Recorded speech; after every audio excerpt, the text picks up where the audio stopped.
Pratik sir, good morning. Yes, good morning, sir. Am I audible? Yes, sir, you are audible. Sir, now you can check, sir. Okay, sir. Okay.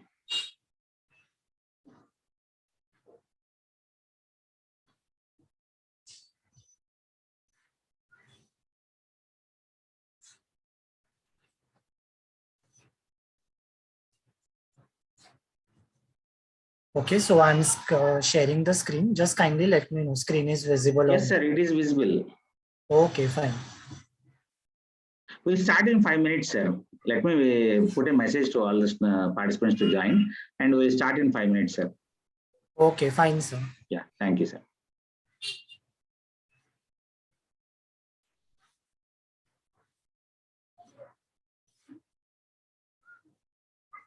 Sir, should I check the video also, whether it is audible or not? It is audible, sir. Just let me know. Screen is visible or video audible. Now And nothing is visible, sir. Yes, you have now shared the screen, sir. yes, Some now YouTube, check. YouTube channel is shared, sir. Some video. Yeah, video is visible, na? Yes, sir. Okay. We have 10 minutes of time, sir. You can play it now.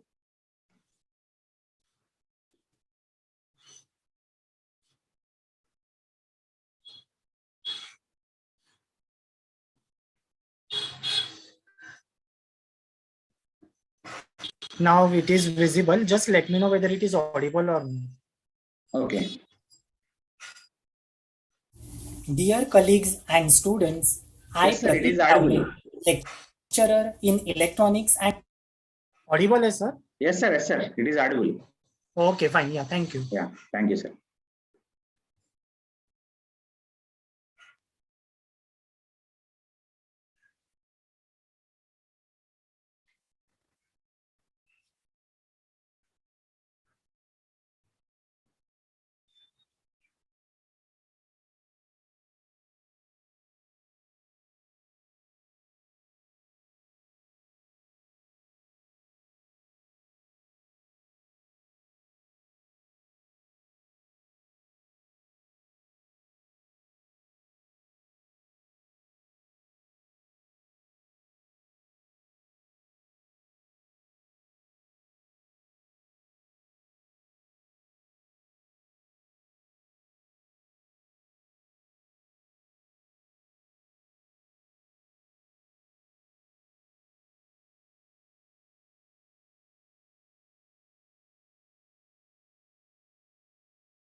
Good morning, all of you.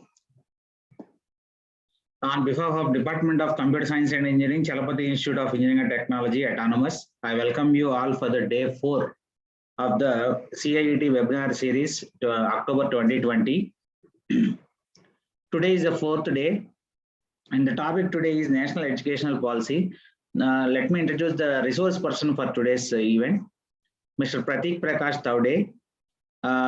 He studied his MTech from EC and Electronics and Telecommunication Engineering, bachelor's degree from Electronics from University of Mumbai. So his additional qualifications are, he has professional certificate course in wireless maintenance technology, and he has completed TCWMP, and also he has done many other courses, and he has done many projects also, and attended as well as conducted many workshops and training programs. He is from Vidyalankar Polytechnic College, Mumbai, and he participated in many MSBTE videos, and he has handled as many as 15 subjects till now. Thank you so much, sir. Thank you for coming as resource person for this day 4 and as well as day 5 also, sir. Over to you, sir. Pratik, sir. Okay, thank you, sir. Am I audible? Yes, sir, you're audible. Okay, yeah, thank you so much. Good morning, everyone. Welcome to this webinar on National Education Policy, that is NEP 2020. So without much ado, today we'll start with the session. So I'm sharing the screen now. Just let me know, give me the acknowledgement once the screen is visible. In National Education Policy, the topic which I'm going to deliver today, that is assessment reforms in India. So just is visible, sir. Screen is visible, right? Yes, sir, it is visible. Okay, yeah, thank you so much. So when I talk about National Education Policy, NEP 2020, when I talk about National Education Policy, NEP 2020, the topic which I'm going to deliver today, that is assessment reforms in India. As sir already given the introduction, myself, Professor Pratik Taude from Vidyalanka Polytechnic, Electronics and Telecommunication Department. So let's start with the session now. So basically, when I talk about National Education Policy, it is very important how the scenario is changing in today's world. In earlier days, it was something like students write the paper and whatever inputs they are giving from their side, output the students get. But now there are so many techniques like cooperative learning strategy. There are various different types of assessment.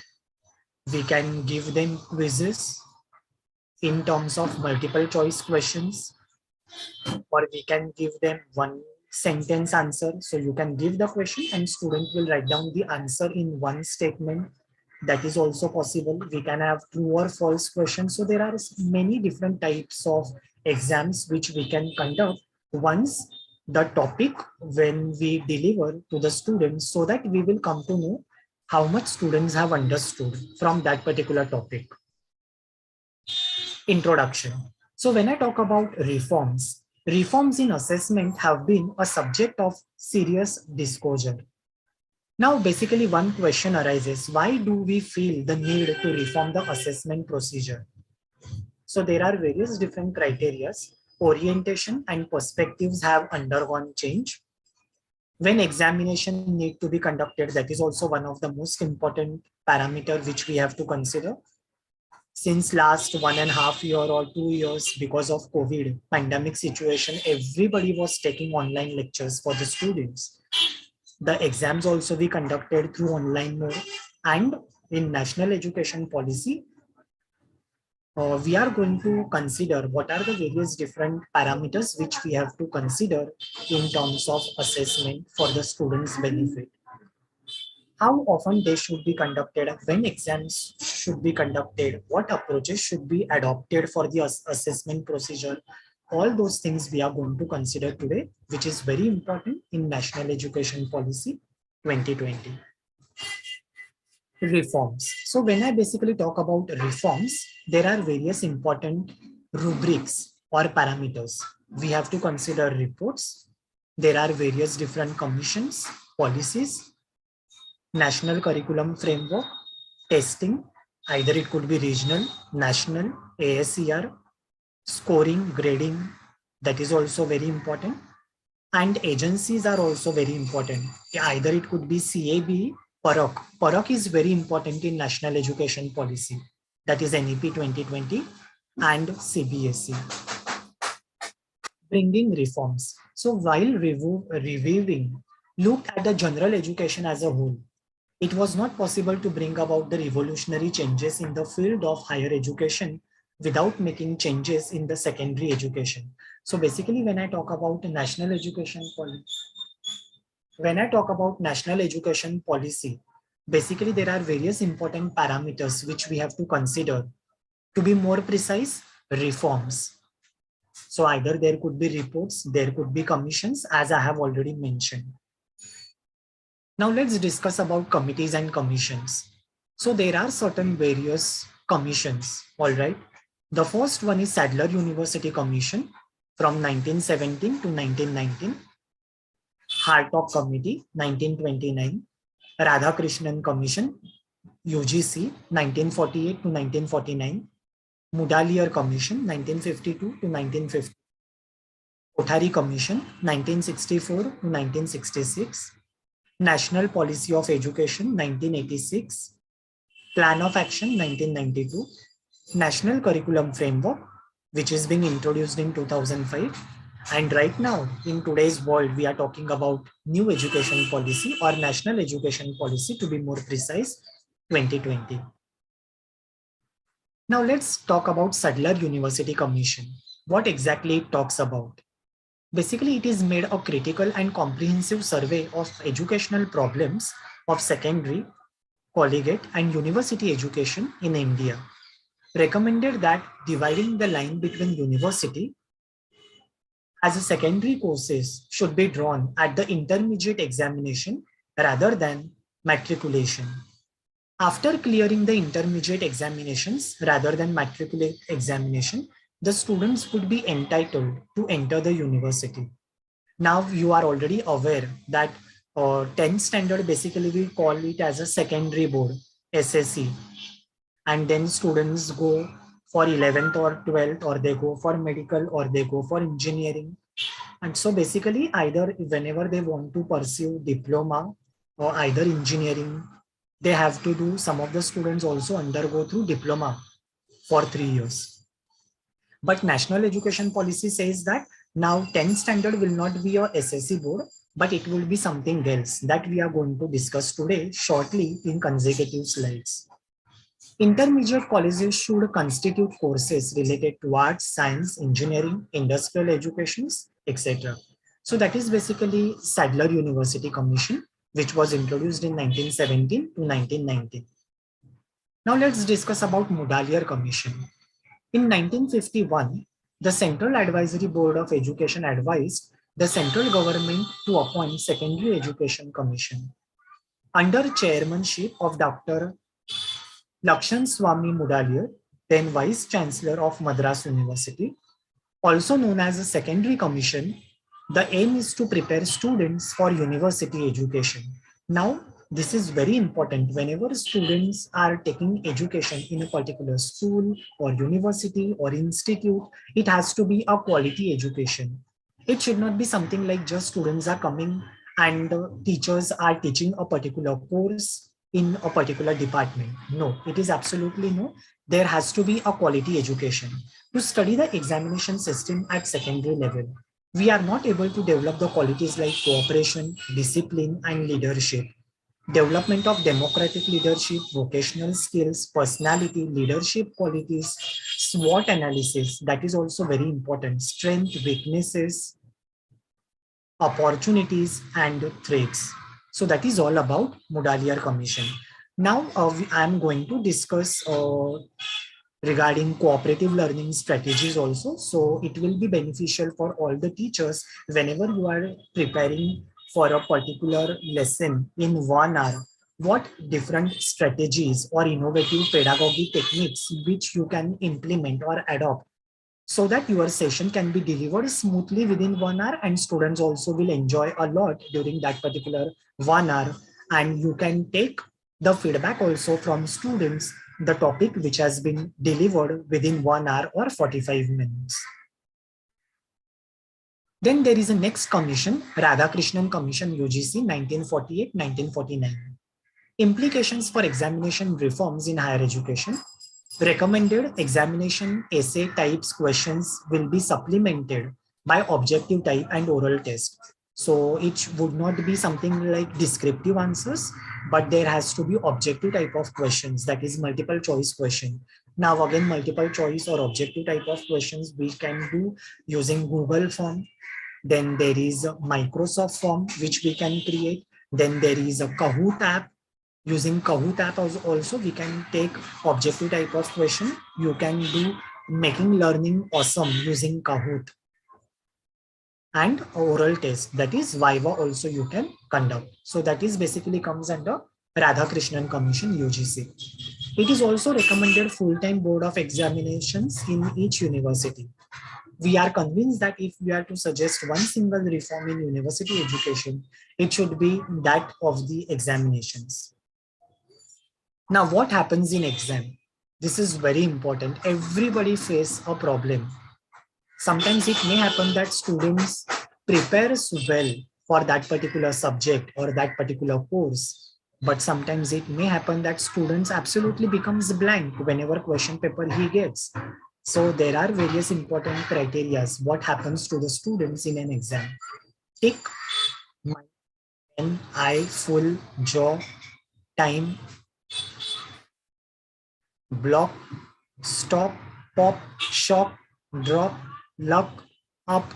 So these are the various different types of expressions the students might feel at the time of examinations. But it should not happen in examinations. Therefore, teachers has to take efforts. In National Education Policy says that. So basically for that particular purpose, NEP 2020 started implementing so that the students should not get fear at the time of examination. Whatever his teachers have taught a particular topic or particular course, a particular subject, he or she should be able to attempt the question paper properly through various innovative techniques and pedagogy implementation. Then there is another commission, that is Kothari Commission 1964-1966. It is a review of general and secondary education, Central Examination Unit 1958, State Evaluation Unit. It is a new concept of evaluation. So basically technique should be valid, reliable, objective, and practicable. Practice is very important. Unless and until practice, if the students are not doing, it may not be feasible or students won't get the output which they are targeting at. So practice is very important. Several important aspects of students' growth cannot be measured through written examinations. So therefore, we have to conduct certain observations, oral exams, that is Viva, practical examinations, evaluation at the lower primary stage, higher primary stage, external examinations, common internal examinations, either it could be inter-based or intra-based, improving external examinations, large failures, that is board examinations.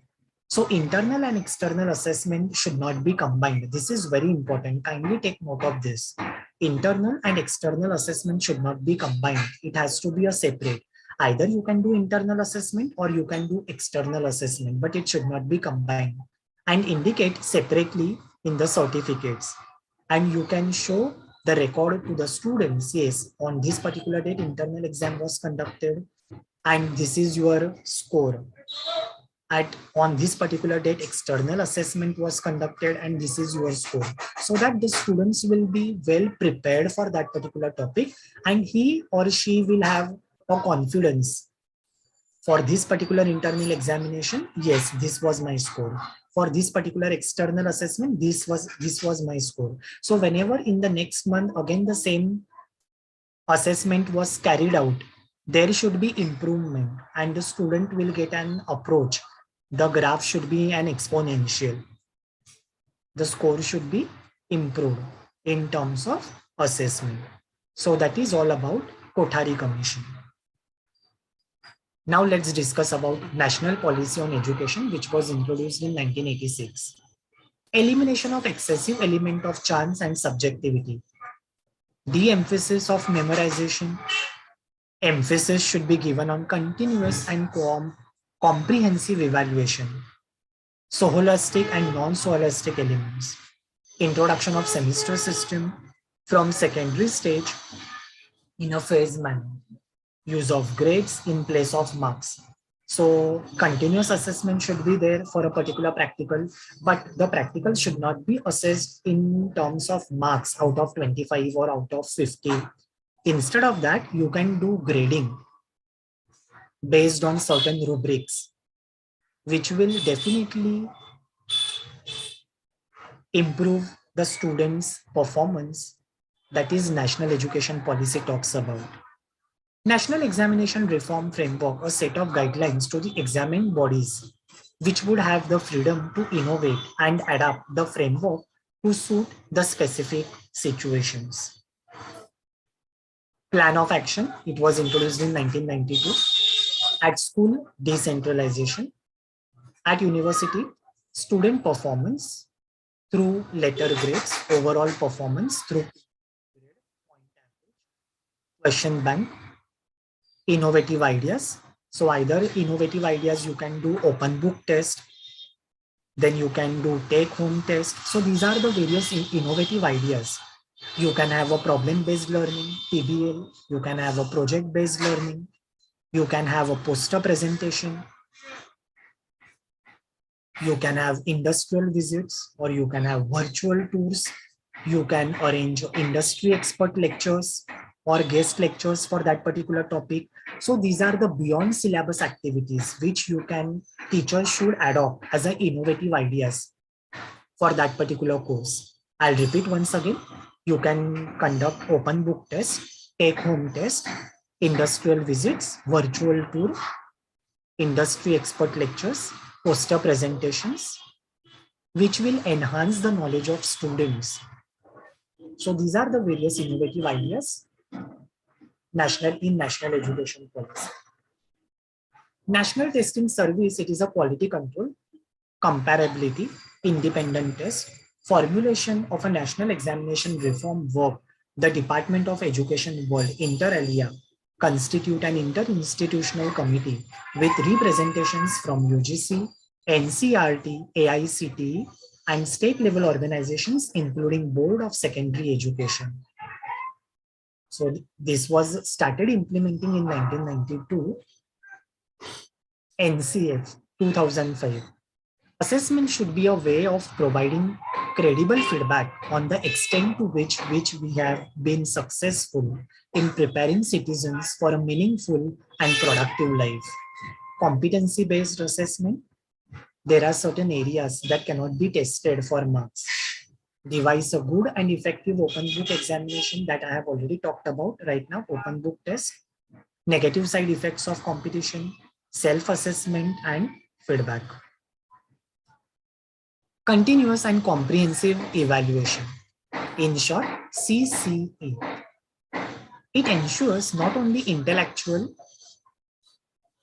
physical and emotional competencies apart from understanding, application, creativity and sensitivity.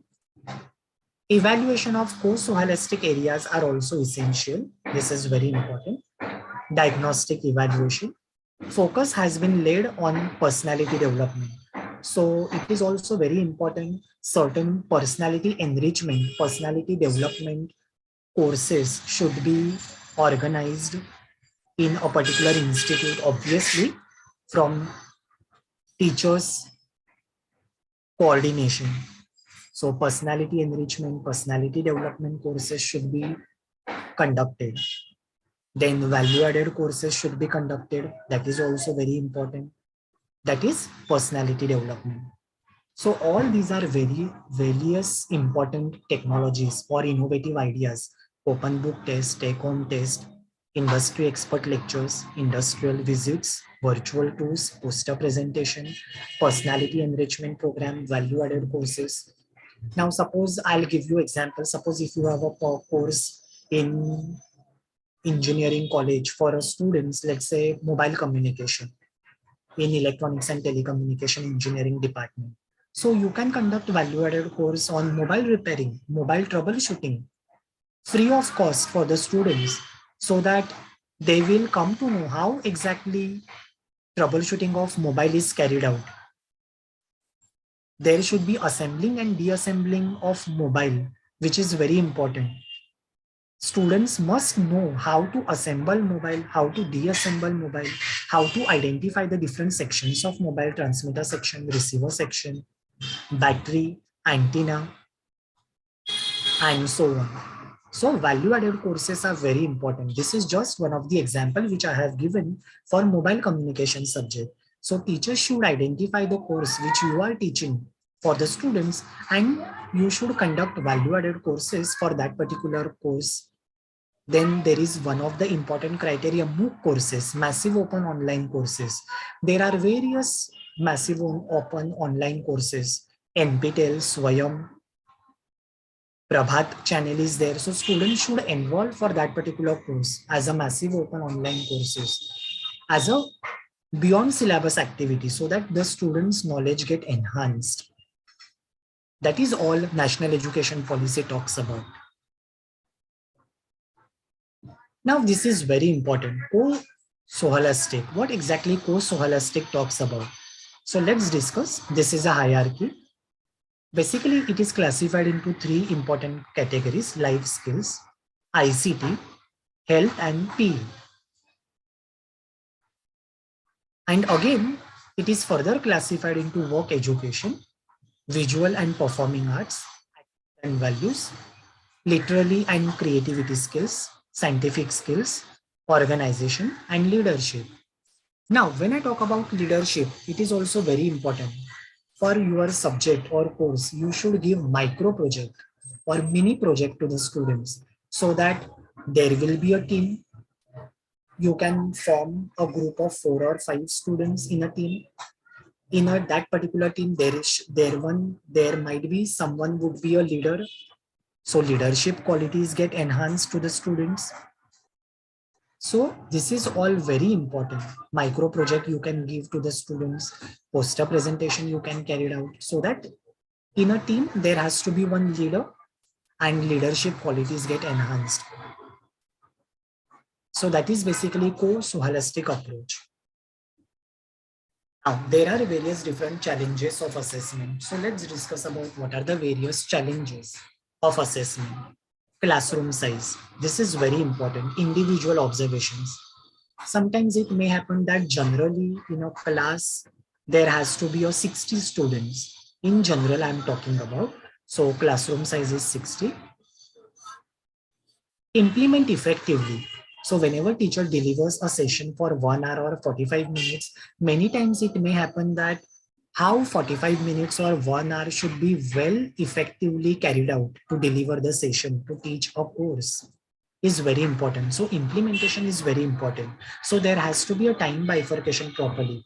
Yes, 10 minutes should be devoted to this, 15 minutes should be devoted to this, and so on. So that time bifurcation is very important, and your session for 1 hour or 45 minutes is implemented effectively. Time consuming. Resources are very important.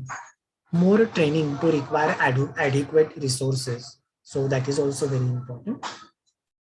When I talk about CCE, micro-conceptualized by parents and teachers, underlying theoretical premise of CCE, inadequate training and orientation, teacher educational programs, the recently enacted Right to Education Act, in short RTE 2009, also highlighted the need for meaningful assessment of children's growth.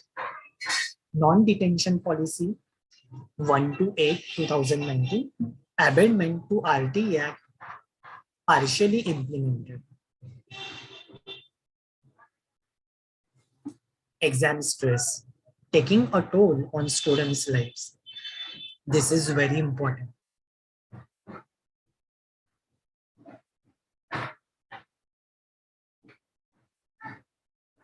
Students from various institutes are questioning the government over the sudden increase in suicides among their peers. So these are some of the glimpses of it, of perfection. Assessment reforms in higher education. Recently in 2019, UGC constituted a committee to suggest reforms in current evaluation system. It came out with a report on evaluation reforms. Examination play a vital role and are deciding factor of career choice of students. Ability to pursue the right higher qualifications and determine the degree of knowledge possessed. Higher education in India has been largely examination oriented, test memory learning, etc. They are largely conducted at the end of every semester, every year. Very little focus on continuous assessment. This is very important, as I am telling since right from beginning. Continuous assessment is very important. It should not happen that you are conducting 9 practicals in 9 weeks and on 10th week you are assessing 9 practicals. No, absolutely no. If for 1 week 1 practical is completed, it's teacher's responsibility. Assessment for the first practical should be done in the second week itself. So there has to be a continuous assessment so that continuous progress of the students also teachers can understand. And if any particular query from student arises, teacher has to solve or resolve that particular query on continuous basis, on day-to-day basis. So that is very important in teaching learning process in National Education Policy 2020. It also leads to incentive cramping up of superficial discrete information. Insults students from the quest of knowledge, excitement of discovery, and there are more moments of stress and anxiety for students' joy of learning. Preparing students to work towards combined examination is usually based on the question paper, which tests only memory recall as a skill. Now, again, this is very important whenever teacher sets the question paper. Bloom's taxonomy is very important. Remembering level, understanding level of questions, application level of questions. In short, we call it as RUA. R is remembering level, U is understanding level, and A is application based level. So remembering level questions, either it could be definition or certain formulas can be asked. Understanding type of questions, it could be draw and explain. So either it could be a descriptive answer. So if it is a 4-mark question, 2 marks for diagram, 2 marks for explanation. And when I talk about application level of question, according to Bloom's taxonomy, it should be a numerical based question. If the numericals are there in a particular subject or a course, or distinguish between comparison.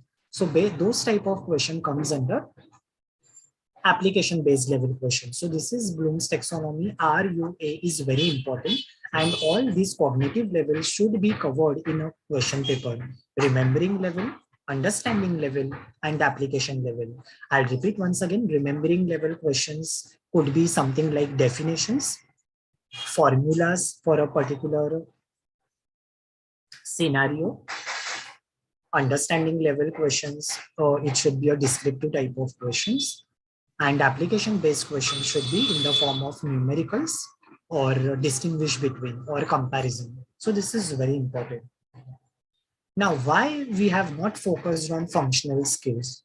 This question arises. And for this, NEP 2020 came into existence, or it was started implementing. In short, NEP, National Education Policy. How do you know you can count to 1,000,000 if you are never done it?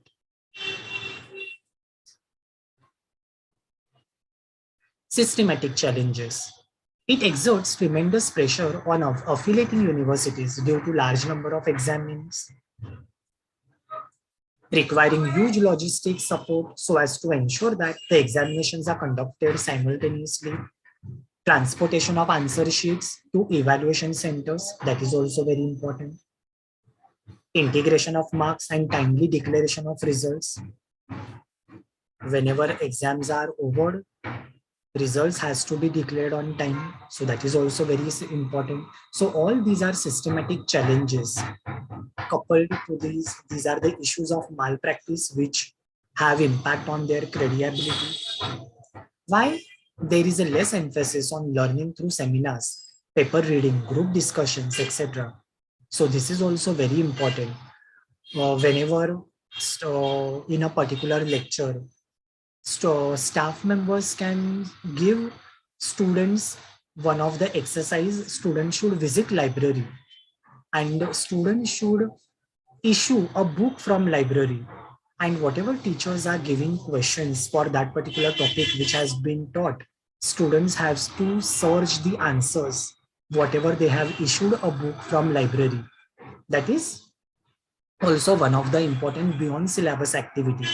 Paper reading, open book test, take home test, group discussions, that is various important challenges teachers should adopt so that the students' knowledge get enhanced. Assess application skills or skills of higher ability like analysis, creation, evaluation, etc. National Focus Group highlights now we'll discuss, which was implemented in 2006. There should be more varied modes of assessment, including oral, that is viva, group work evaluation. Do not expect everything of everybody in every subject. Choice either it could be a maths, computation, algebra, financial mathematics, statistics, etc. Flexibility in when exams are taken, 3-year window on demand, enhanced reporting of performance, percentile ranking, school, region, block, etc. Now this is some of the glimpse. Generally the mentality of students, 2 weeks before the exam, then 5 days before the exam, students get stressed if the students are not prepared for the examination. If the students are not prepared for the examination, what they will write in exam, what input they will give in exam, unless and until input is not given, what marks or score they will score. So what should be the output? 2 days before the exam, and finally you can see the fourth picture, a night before the exam. So such things should not happen. If teachers and students, if there is active participation from both the sides, and I wanted to tell, if the teachers are taking efforts to teach that particular course through various important innovative strategies in teaching learning process, students will definitely enjoy your course, and ultimately the result for that particular course also gets increased. That is the intention which national education policy talks about. So I wanted to highlight this once again. MOOC courses students should enroll for that particular course. Industry expert lectures, industrial visits, poster presentation, library visit, open book test, take home test. All these innovative ideas should be conducted for students. Reduction of examination stress. So basically when I talk about examination stress, it has to be reduced. It reduces the length of the question paper. Questions that require students to draw from more than one area of the syllabus. So basically there is a shift emphasis from short answers to multiple choice question. That is, in short, I call it as objective type of question. Shift emphasis on testing competencies and away from memory. It also eliminates of the term pass or fail and permit repeated retakes.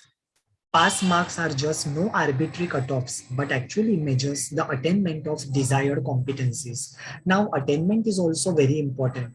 Now, in today's scenario, national education policy, we have National Board of Accreditation, NBA, then there is a NAC.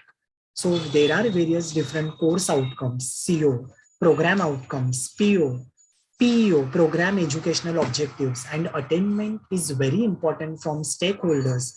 When the students pass out, we have to take the alumni from the feedback so that We get the feedback from stakeholders regarding attainment for that particular course outcome, program outcomes, or PEO, that is program educational objectives. Board examinations are optional. Learning assessment, LOBE approach. So basically LOBE stands for Learning Outcome Based Education. This was the model which was put forward by Spades in 1988. It advocates the importance of establishing a clear picture of what is important for the students to be able to do, organizing the curriculum, instruction, and assessment to make sure that learning ultimately happens. It also defines the exit outcomes, performance standard, which I have already talked about right now, that is in terms of attainment. Future focused curriculum with a problem and issue based content focus, performing in authentic and real world settings, and promote extensive use of high technology tools and application.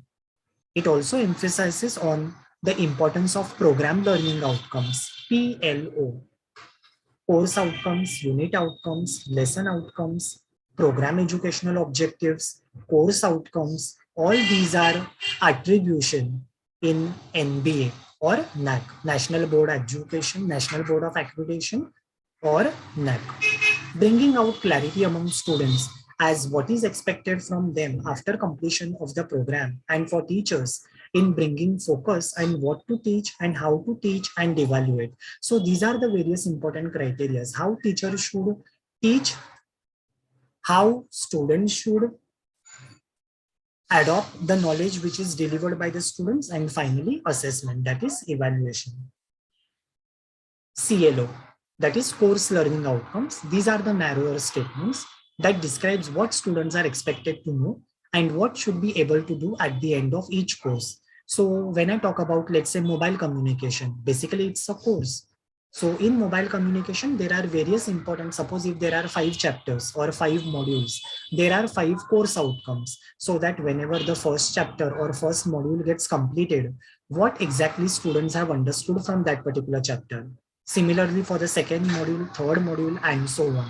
So there are course outcomes. So basically, course is nothing but the subject, and program is nothing but a department. Either it could be electronics department or electrical department, computer engineering, information technology, etc.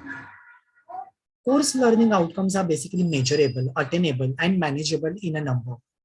They should contribute to attain PLO in such a way that each CLO should address at least one of the PLO, and each PLO must be reasonably addressed by adequate number of CLO.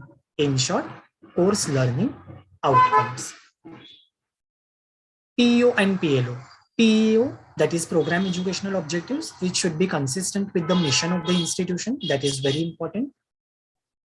PLO should be based on graduate attributes of the program. Graduate attributes are the attributes which are expected of a graduate from program in terms of knowledge, skills, attitude, and values. Program learning outcomes lead to design and development of curriculum containing multiple courses with specific objectives. Course learning outcomes and respective course competencies and its indicators are further derived from course objectives. Program learning outcomes may lead to one or many different competencies, and each competency may have one or more measurable components. In short, we call it as indicators or performance indicators, PI. So this is one of the PIC. Reference is also mentioned, UGC 2019, Evaluation Reforms in Higher Educational Institution. Now let's talk about NEP 2020, the session which I am delivering right now. Basically, it came up with several reforms in education, including assessment. Assessment must be continuous to include both formative and summative components in timely fashion for continuous feedback. On 11th September, while addressing conclave on school education in 21st century, Prime Minister Narendra Modi announced to establish a National Assessment Center, PAROK. One of the significant reforms has been the establishment of a National Assessment Center, PAROK. So this is very important. Whenever teacher wants to do assessment, It should include both. It should be a formative assessment also and summative assessment also. And to be more precise, Parak should be considered. It should be taken into consideration.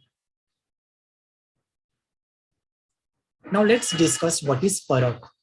National Assessment Center will be established to improve the overall evaluation system, and Parak stands for Performance Assessment, Review, and Analysis of Knowledge and Holistic Development. I'll repeat once again.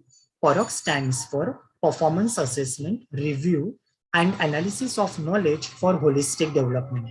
It is an independent and autonomous institution under the Department of School Education and Literacy. It emphasizes on providing quality and industry-related education. Now, it is very important students should get industry hands-on, so that if there is a gap in curriculum, whatever they are studying in theory, they should get knowledge from industry as an hands-on. Students should know how employees are working in a particular industry so that the gap can be minimized. So that is the intention or aim of Parak. So industry-related education is very important for the students. Therefore, I was emphasizing industry expert lectures, industrial visits should be conducted from staff members to the students' benefit. Basically, this denotes a standard setting body for all the school boards approved by the new education policy 2020. It is said that there are almost 60 odd examination boards in the country. Parak proposes to move school boards from high-stake examinations towards holistic assessment. This is very important. You can make a note of this in your notebook. If you want, Parak stands for Performance Assessment Review and Analysis of Knowledge for Holistic Development. Also formulate guidelines and recommended appropriate tools for conducting such assessment from the foundational stage to higher education, entrance exam, to ensure equitable access and opportunities for all learning disabilities. It also guides the State Achievement Survey and the National Assessment Survey or National Achievement Survey. It also facilitates all school boards to shift their focus towards meeting the skills requirement of 21st century. National Testing Agency will work to offer a high quality common aptitude test as well as specialized common subject exams at least twice every year. So this is very important. When Parak started implementing in national education policy in terms of assessment, basically every year at least twice subject exams has to be conducted. So either it could be a summative assessment or either it could be a providing assessment, or we can say formative and summative assessment.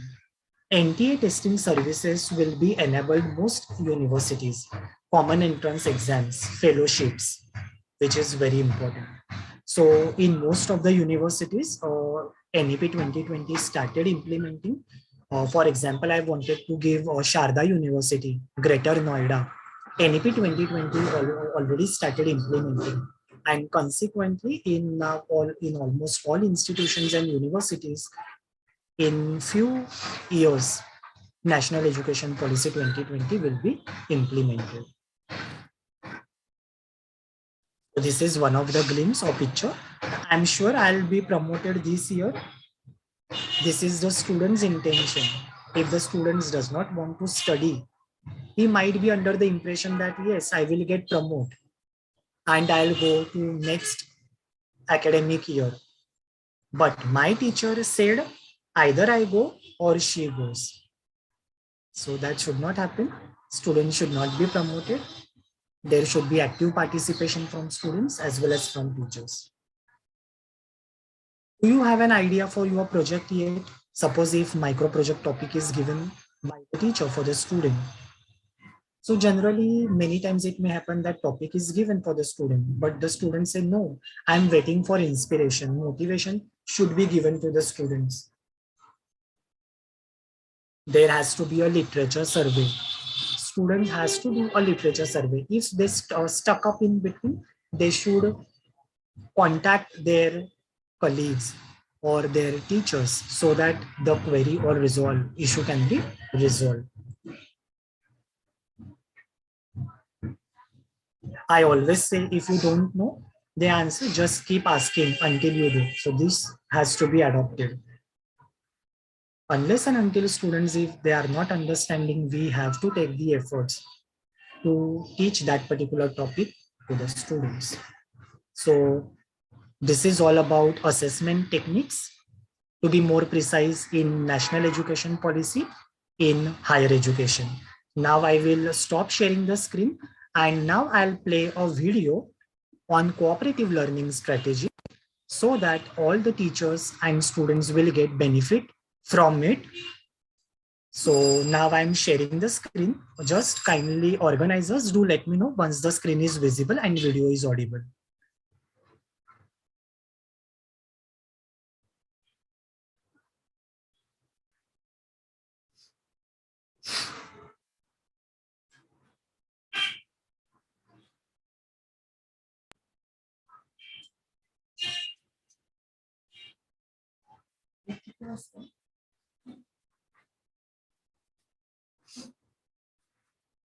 I hope screen is visible.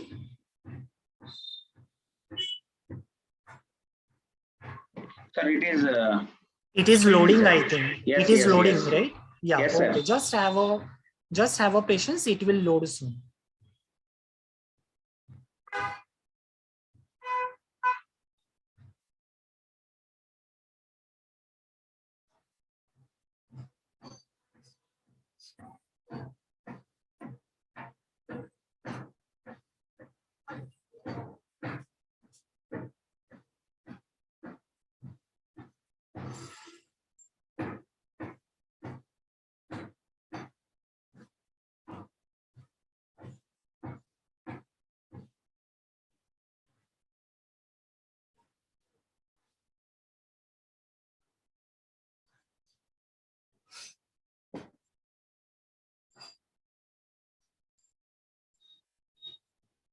Dear colleagues and students, I Pratik. I hope it is audible, sir, and visible as well. Yes, sir, it is audible. Okay, yeah. Thank you so much. Everybody watch it carefully. Lecturer in Electronics and Telecommunication Department at Vidyalankar Polytechnic, Vadala, Mumbai. Welcome you all to this session on cooperative learning strategies. After completion of this session, the learners will be able to define cooperative learning strategies, explain elements of cooperative learning, differentiate between cooperative learning and collaborative learning, describe various cooperative learning strategies, discuss role of teachers while implementing cooperative learning strategies, describe role of students while implementing cooperative learning in classroom, list benefits of cooperative learning. Now let us discuss what is cooperative learning. Cooperative learning can be defined as structured, systematic instructional strategy allowing small heterogeneous groups to work together to achieve common goal. Elements of cooperative learning. Cooperative learning is a very systematic and structured approach towards group learning. It is based on 5 fundamental elements. These 5 fundamental elements are positive interdependence, individual accountability, group processing, small group skills, and face-to-face promotive interactions. Positive interdependence is the first essential cooperative learning element. It is a heart of cooperative learning. Learners must believe that they sink or swim together. Individual and group accountability is the second essential cooperative learning element. It means the group is accountable for achieving its goal, and each member must be accountable for contributing fair share in order to achieve group goal. Group processing is the third essential element of cooperative learning. Group processing should be practiced in order to keep the track of how well the group has achieved its goals and further to maintain effective working relationships with group members. Small group skills is the fourth essential element of cooperative learning. Small group skills are required in order to function effectively as a part of group. Face-to-face promotive interaction is the fifth essential element of cooperative learning. It focuses on group members promoting each other's success. Now let us discuss about difference between cooperative learning and collaborative learning. In cooperative learning, group members work together on given task or problem or an specific assigned roles. During cooperative session, facilitator can move between groups, observe the group interactions, and intervene if required. During cooperative sessions, generally facilitators sum up the session and at the end, groups either report briefly the discussions conducted in the group or submit a report of group activity for comments. In collaborative learning, group members are asked to organize their efforts and decide amongst themselves the role to be played by the group members. Also, facilitator does not monitor the groups actively. In collaborative learning, students work on the work assigned and submit on final date. Cooperative learning strategies with classroom arrangement shown in the form of diagrammatic representation. Various cooperative learning strategies are corners, fishbowl, inside-outside circle, jigsaw, numbered heads together. Also, round table, team word webbing, think, pair, share, three-step interview, mix and match, etc. shown in this in the form of diagrammatic representation. Description, benefits and purpose of each cooperative learning strategies explained in the next slide. Corners. Each student moves to a corner of the room representing an alternative. Students discuss within the corners, then listen to and paraphrase ideas from other corners.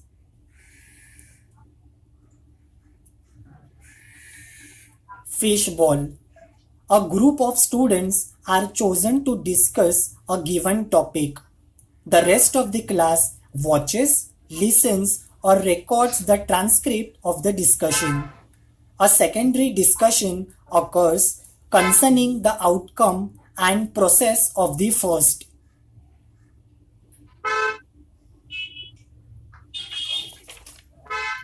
Reflection spot.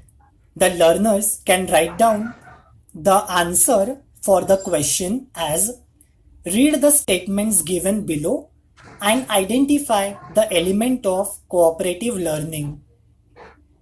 After writing down your answer, you can click on the next slide.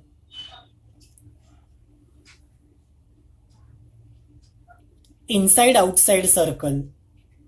Students stand in pairs in two concentric circles. The inside circle faces out and the outside circle faces in. Students use flashcards or respond to teacher questions as they rotate to each new partner.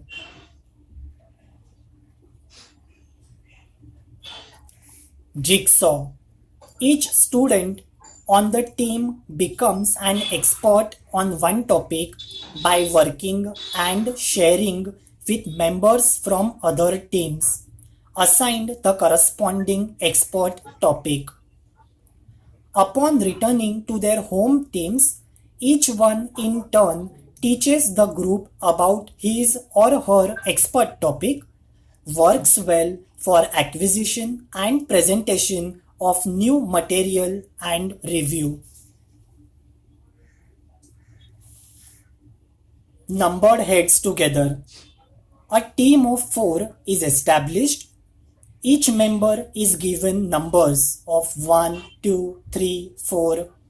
Questions are asked of the group.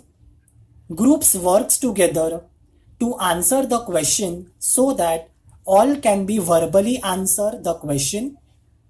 Teacher calls out a number, for instance 2, and each 2 is asked to give the answer. Round table. In teams, students take turns generating written responses, solving problems, or making a contribution of the team project. Team word webbing. Students write simultaneously on a piece of chart paper, drawing main concepts, supporting elements, and bridges representing the relations of ideas in a concept. Think, pair, share. During the first step, individuals think silently about a question posted by the instructor. Individuals pair up during the second step and exchange thoughts. In the third step, the pair share their responses with other pairs, other teams, or the entire group. 3-step interview. Students interview each other in pairs, then pair shares the answer with adjacent pair. Mix and match. Description, benefits, and purpose is explained in the slide very well. Kindly have a look of it and write what are the advantages and disadvantages of this technique. After writing down your answer, you can click on next slide.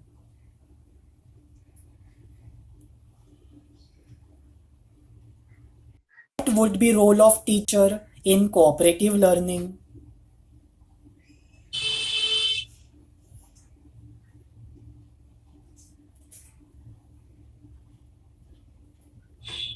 As Spencer Kagan puts it, teams will manage social skills and PIES through structures.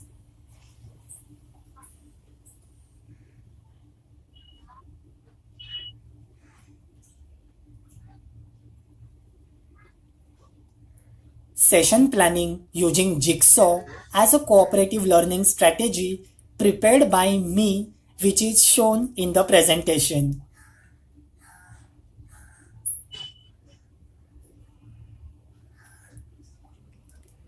We have already discussed about what will be the role of teacher in cooperative learning. Now let's understand what will be the role of student in cooperative learning. During cooperative learning, teacher assigns specific roles to the learners. In a cooperative group, students may perform various roles such as taskmaster, checker, encourager, elaborator, recorder.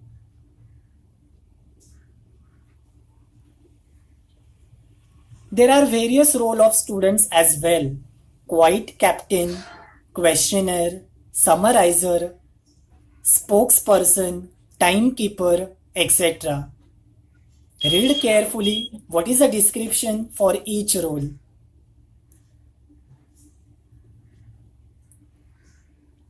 Benefits of cooperative learnings are not only academic benefits but also psychological benefits as well as social benefits. Team pair solo is also one of the example of cooperative learning strategy. In team, pair, solo. First, students working in teams. Secondly, student working in pairs. And last but not the least, students works in a solo. So with this, I wish you a very happy learning. Stay safe, stay healthy, stay home. Thank you.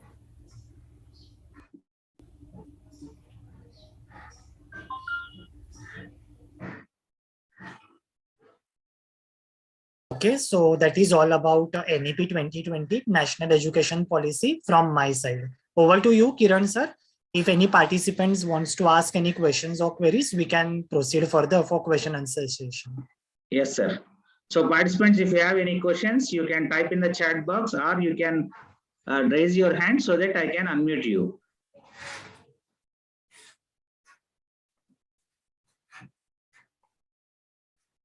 Those who have questions, you please type in the chat box. Yeah, somebody have asked what is ABC. So basically ABC analysis is very important.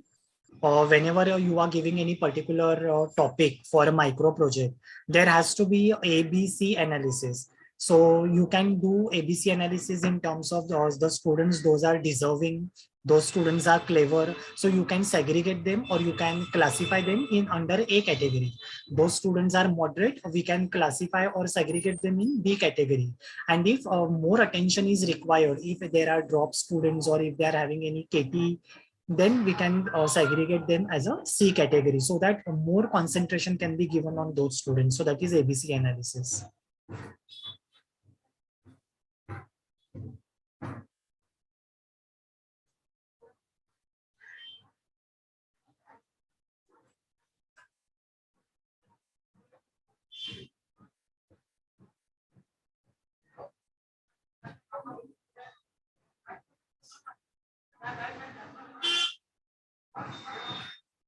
Yes, any other question? Sir, no more questions, sir. Thank you for your wonderful session, sir. Okay, yeah. Thank you so much. We'll meet again tomorrow, sir. Yeah, sure. Thank you. Thank you, sir. All the participants, please fill the feedback form. The feedback form is posted in the chat box of YouTube as well as in the Zoom. Thank you. Those who have filled the feedback form can leave now. Thank you. Tomorrow session also will be connected 11:15 only. Thank you.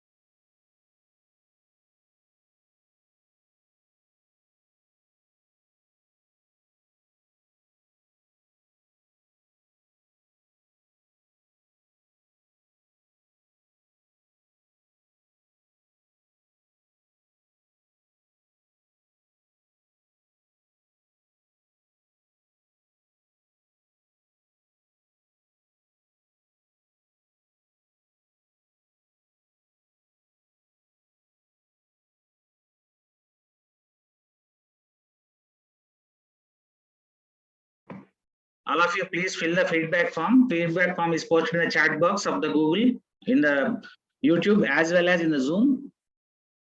Feedback form will be open for next 5 minutes. Please fill it.